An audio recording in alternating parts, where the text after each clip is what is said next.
അവൻ ആളെങ്ങനാന്ന് ചോദിച്ചാ, ജമാഅത്ത് ഇസ്ലാമി ഈ പറഞ്ഞ 40കളിൽ ആരംഭിച്ചതിന് ശേഷം ഇങ്ങോട്ടുള്ള ഏത് ഡോക്യുമെന്റുമായി നിങ്ങൾ വന്നോ, ജമാഅത്ത് ഇസ്ലാമി ഈ പറഞ്ഞ പോലെ ഇലക്ട്രൽ പൊളിറ്റിക്സിൽ ഇടപെടുന്നതിന് വേണ്ടിയും വോട്ട് രേഖപ്പെടുത്താൻ വേണ്ടി ആരംഭിച്ചതിന് ശേഷം ഇങ്ങോട്ടുള്ള ഏത് ഡോക്യുമെന്റുമായി നിങ്ങൾ വന്നോ, ഒരു ഘട്ടത്തിലും ജമാഅത്ത് ഇസ്ലാമി മതരാഷ്ട്രവാദികളല്ല. ആരത് പറഞ്ഞേ? എടോ, ഇതൊക്കെ ആരെങ്കിലും പറഞ്ഞിട്ട് വേണോ? കാര്യങ്ങളൊക്കെ ഇത്രയായ സ്ഥിതിക്ക് നമുക്കവിടെ ഊഹിക്കാൻ പാടില്ലേ? ജമാഅത്ത് ഇസ്ലാമി ഞങ്ങൾക്ക് വോട്ട് ചെയ്യണം, ഞങ്ങളെ സഹായിക്കണം എന്നൊരു അഭിപ്രായ പ്രകടനം ഇടതുപക്ഷത്തിന്റെ ഏതെങ്കിലും നേതൃത്വം നടത്തിയതിന്റെ ഒരു ഡോക്യുമെന്റ് അങ്ങ് കൊണ്ടുവന്ന് കഴിഞ്ഞ് പണി അവസാനിപ്പിച്ചിട്ട് വേറെ എന്തെങ്കിലും പണിക്ക് പൊയ്ക്കൊള്ളാം എന്നുള്ളതാണ് തോന്നുന്നത്. നിന്റെ ഈ വാക്ക് ഞാൻ വിശ്വസിക്കുകയാണ്. നീയാണ് സാക്ഷി. ഉറപ്പാണല്ലോ? ഉറപ്പാണല്ലോ. ആർഷോ ഇപ്പൊ പണി നിർത്തുമെന്ന് പറഞ്ഞോളൂ. ഞാൻ വേണമെങ്കിൽ ഇപ്പൊ തന്നെ വീഡിയോ കാണിച്ചു തരാം. ശ്രീമാൻ പിണറായി വിജയൻ പത്രസമ്മേളനം നടത്തി പറഞ്ഞിട്ടുണ്ട്.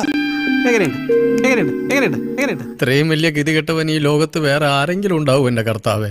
വി.ഡി. സവർക്കർ 1920കളിൽ മുന്നോട്ട് വെച്ച പൊളിറ്റിക്കൽ ഹിന്ദുത്വയുടെ അടിസ്ഥാനത്തിൽ രൂപം കൊണ്ട ഒരു രാഷ്ട്രീയ പാർട്ടി എന്ന നിലയിലാണ് ബി.ജെ.പിയെ കാണുന്നത്. അത് നമ്മൾ എത്ര പ്രാവശ്യം സംസാരിച്ചിരിക്കുന്നു. എന്താണ് തെരഞ്ഞെടുപ്പ് വിജയത്തിന്റെ അടിസ്ഥാനം? ഒരു വിഭാഗത്തെ അന്യവൽക്കരിക്കുക, അതുവഴി നമുക്ക് ഒരു അപരനെ സൃഷ്ടിച്ച് പൊളിറ്റിക്കൽ മൈലേജ് ഉണ്ടാക്കുക എന്ന നിലയിലേക്ക് രാഷ്ട്രീയം മുമ്പോട്ട് പോകുമ്പോൾ അത് എത്രമാത്രം പ്രൊഡക്റ്റീവാണ്?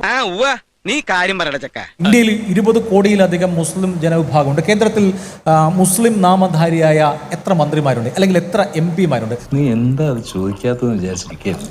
എന്തുകൊണ്ടാണ് റൂളിംഗ് ഫോഴ്സ് ഒരു വിഭാഗത്തെ അന്യവൽക്കരിച്ച് അവരോടുള്ള വിരോധത്തെ വിജയത്തിനുള്ള ഇന്ധനമാക്കി മാറ്റുന്നത് എന്ന് ചോദിക്കുമ്പോൾ അത് കമ്മ്യൂണൽ ഹേറ്റ്രഡ് രാഷ്ട്രീയ വിജയത്തിന് അനിവാര്യമായ ഒന്നായതുകൊണ്ട് എന്നല്ലാതെ വേറെ ഉത്തരവുണ്ടോ അതിന്? ഒരു കുത്തിത്തിരിപ്പുണ്ടാക്കിയപ്പോ എന്തൊരാശ്വാസം.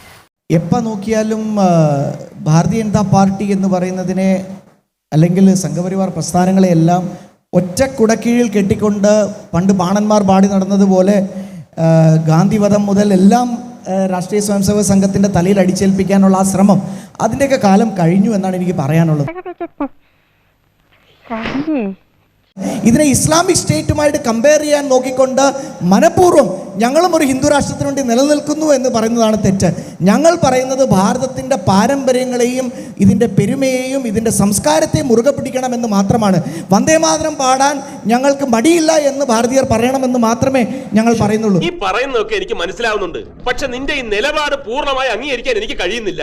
PM ശ്രീ വഴി പുതിയ ക്ലാസ് റൂമുകൾ ഉണ്ടാക്കുമ്പോൾ അതിനെ പോലും ജനാധിപത്യ രീതിയിൽ തിരഞ്ഞെടുക്കപ്പെട്ട ഒരു സർക്കാർ ആദ്യമേ സൈൻ ചെയ്തിട്ട് ഈ പറയുന്ന മതമൗലികവാദികളുടെ പ്രഷർ കൊണ്ട് ജമാഅത്ത് ഇസ്ലാമിയെ പോലുള്ള സംഘടനകളുടെയും നേരത്തെ KM ഷാജിമാരുടെയും പ്രഷർ കൊണ്ട് അതിൽ നിന്ന് പിൻവാങ്ങേണ്ട അവസ്ഥ വരുമ്പോഴാണ് അത് ദൗർഭാഗ്യപരമായി മാറുന്നത്. കഴിഞ്ഞ 100 വർഷത്തിന് മുകളിലായിട്ടുള്ള ഇന്ത്യ ചരിത്രത്തിലെ സംഘപരിവാറിൻ്റെ RSSന്റെ ഇന്ത്യ വിരുദ്ധമായ നിലപാടുകൾ അത്രയും ആവർത്തിച്ചു ഉറക്കെ പറഞ്ഞുകൊണ്ടാണ്. അതിലേറ്റവും പ്രധാനപ്പെട്ട ഒന്നാണ് ഗാന്ധിവധം. ഇതൊന്നും തള്ളി പറയാതെ ഞങ്ങൾ ഇതിൻ്റെ ഒന്നും ഭാഗമല്ല, അല്ലെങ്കിൽ ഞങ്ങൾ ഭയങ്കര സെക്യുലറാണ് എന്ന് പറഞ്ഞുകൊണ്ട് നിങ്ങൾ ആരെയാണ് കബളിപ്പിക്കാൻ വേണ്ടി ശ്രമം നടത്തിക്കൊണ്ടിരിക്കുന്നത്.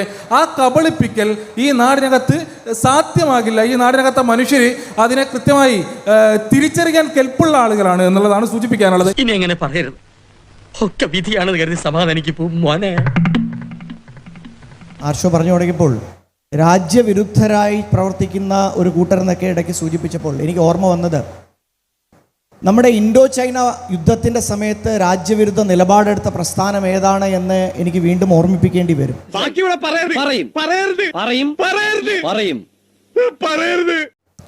അത് മാത്രവുമല്ല, ഇവിടെ വംശഹത്യകളുടെ കാര്യമൊക്കെ ആർഷോ പറഞ്ഞു. നമുക്കറിയാം, ബ്ലാക്ക് ബുക്ക് ഓഫ് കമ്മ്യൂണിസം എന്ന് പറയുന്ന ഒരു പുസ്തകമുണ്ട്.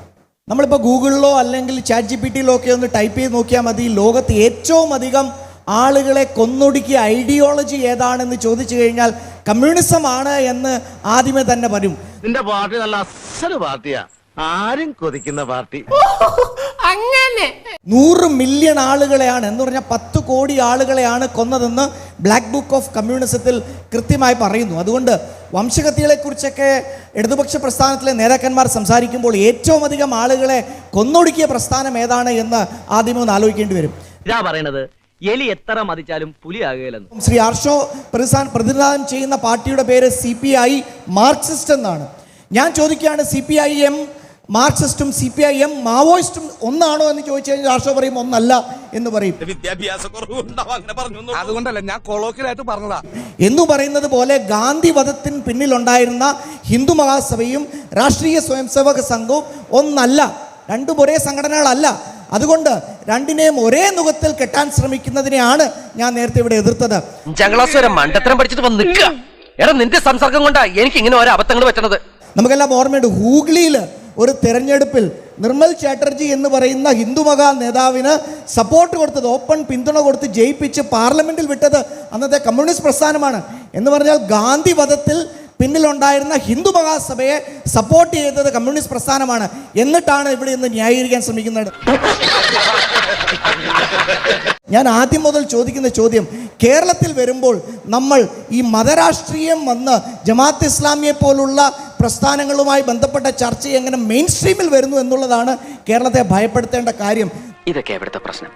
കാഞ്ഞിരക്കായി പിഴിഞ്ഞാൽ തേൻ കിട്ടൂ. നമുക്കറിയാം, ഇപ്പം ഇടതുപക്ഷത്തിൻ്റെ കാര്യം പറഞ്ഞു, മാറാട് കലാപത്തിൻ്റെ സമയത്ത് ഒരുമിച്ച് കൈകോർത്ത് നടന്നവരാണ് ജമാഅത്ത് ഇസ്ലാമിയും CPM-ഉം. ശ്രീമാൻ പിണറായി വിജയൻ്റെ ഒരു വീഡിയോ വൈറലാണ് സോഷ്യൽ മീഡിയയിലൊക്കെ. അദ്ദേഹം പാർട്ടി സെക്രട്ടറി ആയിരുന്ന സമയത്ത് അദ്ദേഹം തന്നെ ഓപ്പണായിട്ട് പത്രസമ്മേളനത്തിൽ അഡ്മിറ്റ് ചെയ്തിട്ടുണ്ട്, ജമാഅത്ത് ഇസ്ലാമി കാലങ്ങളായിട്ട് ഞങ്ങളെ സപ്പോർട്ട് ചെയ്ത പ്രസ്ഥാനമാണ് എന്ന് പറഞ്ഞിട്ട്. ഈ തദ്ദേശ തെരഞ്ഞെടുപ്പിൽ കാസർഗോട്ട് നിന്ന് ഒരു നേതാവിൻ്റെ പ്രസംഗം ഞാൻ കേട്ടത്, നമ്മൾ നിർത്തിയിരിക്കുന്ന സ്ഥാനാർത്ഥി 5 നേരം നിസ്കരിക്കുന്ന, വ്രതമെടുക്കുന്ന, ഇസ്ലാമിക ചര്യയിൽ ജീവിക്കുന്ന ഒരാളാണ്, അവർക്കാണ് നിങ്ങൾ വോട്ട് ചെയ്യേണ്ടത് എന്ന് പറയുമ്പോൾ വേൾഡിൽ ഇതുപോലത്തെ ഒറ്റ പീസേ ഉള്ളൂ. ഇതുകൂടി തീർന്നാ വംശനാശം. എൻ്റെ പൊളിറ്റിക്കൽ പാർട്ടിയിൽ ഒരു മതത്തിൻ്റെ പേരുണ്ട്. 2 മതം പറഞ്ഞ് വോട്ട് നേടാൻ ശ്രമിക്കുന്ന മറ്റൊരാളുണ്ട്. ഇത് രണ്ടാണ്. അതൊരു പുതിയ അറിവാണല്ലോ. ഒരു മെജോറിറ്റേറിയൻ പൊളിറ്റിക്സ് ഉള്ളൊരു രാഷ്ട്രത്ത് അല്ലെങ്കിൽ നാട്ടിൽ നമുക്ക് ന്യൂനപക്ഷങ്ങൾക്ക് അധികാരം വേണമെങ്കിൽ അവർ അവരുടെ സ്വത്വത്തിൻ്റെ പേരിൽ സംഘടിക്കുക തന്നെ വേണം എന്നുള്ളതാണ് ചരിത്രം തന്നിട്ടുള്ള പാഠം. ഒരു പ്രത്യേക ജീവിതമല്ലേ. ഞാൻ ഇന്ത്യൻ യൂണിയൻ മുസ്ലിം ലീഗിൻ്റെ പാർട്ടിയിൽ നിൽക്കുന്ന ഒരാളാവുമ്പോൾ തന്നെ അങ്ങനെയല്ല നമ്മൾ വോട്ട് തേടുന്നത്. ഇദ്ദേഹം ഇന്ന പാർട്ടിയെ പ്രതിനിധീകരിക്കുകയും എന്നാൽ ഏറ്റവും നന്നായി മതേതരത്വം സംസാരിക്കുകയും ചെയ്യുന്ന മനുഷ്യനാണ് എന്നതാണ് അയാളുടെ ക്വാളിറ്റി. ഭയങ്കരം തന്നെ. നിങ്ങൾ ഈ പറഞ്ഞവർക്ക് എന്ത് ഡോക്യുമെന്റും എടുത്തുകൊണ്ട് വന്നോ? ജമാഅത്ത് ഇസ്ലാമി ഈ പറഞ്ഞ 40കളിൽ ആരംഭിച്ചതിന് ശേഷം ഇങ്ങോട്ടുള്ള ഏത് ഡോക്യുമെന്റുമായി നിങ്ങൾ വന്നോ? ജമാഅത്ത് ഇസ്ലാമി ഈ പറഞ്ഞവർ ഇലക്ട്രൽ പൊളിറ്റിക്സിൽ ഇടപെടുന്നതിന് വേണ്ടിയും വോട്ട് രേഖപ്പെടുത്താൻ വേണ്ടി ആരംഭിച്ചതിന് ശേഷം ഇങ്ങോട്ടുള്ള ഏത് ഡോക്യുമെന്റുമായി നിങ്ങൾ വന്നോ? ഒരു ഘട്ടത്തിലും ജമാഅത്ത് ഇസ്ലാമി മതരാഷ്ട്രവാദികളല്ല. അറിയാമോ? അറിയില്ല, എന്നാ അറിയണം. ജമാഅത്ത് ഇസ്ലാമി ഞങ്ങൾക്ക് വോട്ട് ചെയ്യണം, ഞങ്ങളെ സഹായിക്കണം എന്നൊരു അഭിപ്രായ പ്രകടനം ഇടതുപക്ഷത്തിൻ്റെ ഏതെങ്കിലും നേതൃത്വം നടത്തിയതിൻ്റെ ഒരു ഡോക്യുമെൻ്റ് അങ്ങ് കൊണ്ടുവന്ന് കഴിഞ്ഞ് പണി അവസാനിപ്പിച്ചിട്ട് വേറെ എന്തെങ്കിലും പണിക്ക് പോയിക്കൊള്ളാം എന്നുള്ളതാണ് തോന്നുന്നത്. നിന്റെ ഈ വാക്ക് ഞാൻ വിശ്വസിക്കുകയാണ്. നീയാണ് സാക്ഷി.